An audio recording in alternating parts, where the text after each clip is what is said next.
Police में complaint लिखवाने की ही देर थी कि सभी अखबारों में, रेडियो पर, दूरदर्शन पर सब्यसाची के गायब होने की खबर आ गई। पुलिस की खोज शुरू हो गई। उसके दोस्तों, दुश्मनों, कंपनी के सहयोगी अफसरों से पूछताछ की गई। कंपनी में सब्यसाची लोकप्रिय ही था, किसी से उसकी दुश्मनी भी नहीं थी। कोई अन्य कंपनी इस कंपनी को हड़पने की मंशा भी नहीं रखती थी।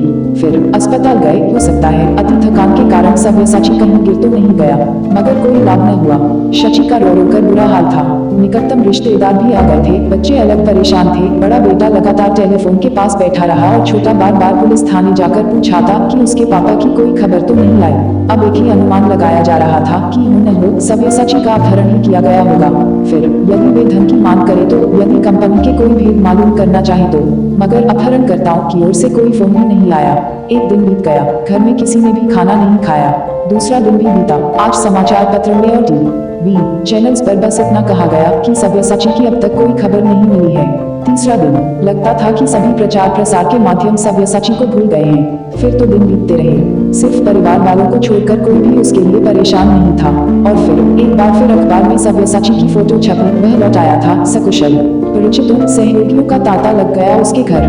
पुलिस वाले, CID वाले सवाल पूछ पूछ कर अलग हैरान किए दे रहे थे। थक गया सब्यसाची दोहराते दोहराते कि उसे नहीं मालूम कि उसे कौन ले गया था, कहाँ और क्यों ले गया था। उस दिन सुबह जब वह सैर को निकला था तो अचानक दो आदमियों ने उसे दबोच कर कार में डाल दिया और किसी अज्ञात स्थल की ओर ले चले।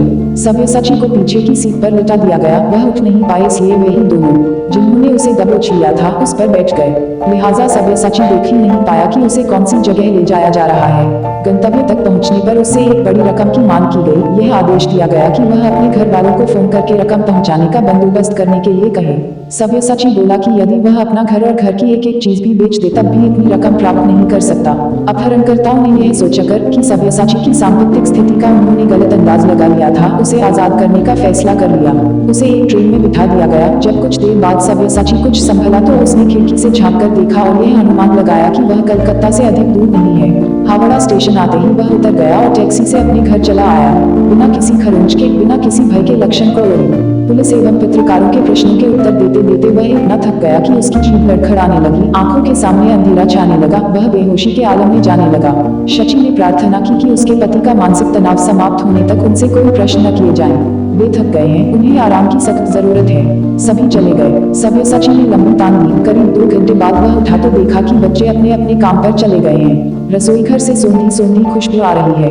वह उठा, झटपट स्नान करके किचन में आया और पीछे से आकर पत्नी का आलिंगन करते हुए बोला, मान गया तुम्हें। सचमुच बड़ा आराम किया पूरे हफ्ते, सारी थकान निकल गई। अब बढ़िया सा खाना खिला दो, आज का दिन आराम करके कल से ऑफिस जाऊंगा। पत्नी भी मुस्कुरा रही थी। खाना खिलाते हुए बोली, दूसरा उपाय भी तो न था, ना तो तुम छुट्टी लेते, ना कंपनी तुम्हें छुट्टी देती। अपहरण हो जाने के बाद तो किसी का बस नहीं चलता न। बस अब मुझे एक ही बात की चिंता है, कहीं उन्हें सच का पता न चल जाए। वे यह न पूछ बैठे कि क्या अपहरणकर्ताओं के पास पिस्तौल भी नहीं थी। उन्होंने तुम्हारे हाथ पैर भी नहीं बांधे। तुम्हारे यह कहने पर कि तुम बड़ी रकम नहीं दे सकते वे मान गए। तुम्हें छोड़ दिया, ट्रेन में बैठा दिया, एक खरोंच तक नहीं आई, चेहरे पर भय का कोई चिन्ह तक नहीं। शायद तुम कोई अच्छी सी कहानी करते। खैर फिक्र न करो, मैं सब संभाल लूंगी, मैं तुम्हारे साथ ही रहूंगी। सब्यसाची मुस्कुराया, बोला, तुम्ही ने यह तरकीब सुझाई थी मुझे दीदी के घर गांव भेजने की, आराम करने के लिए।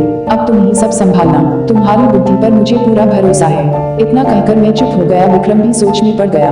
बोला, शायद शची ने ठीक ही किया था।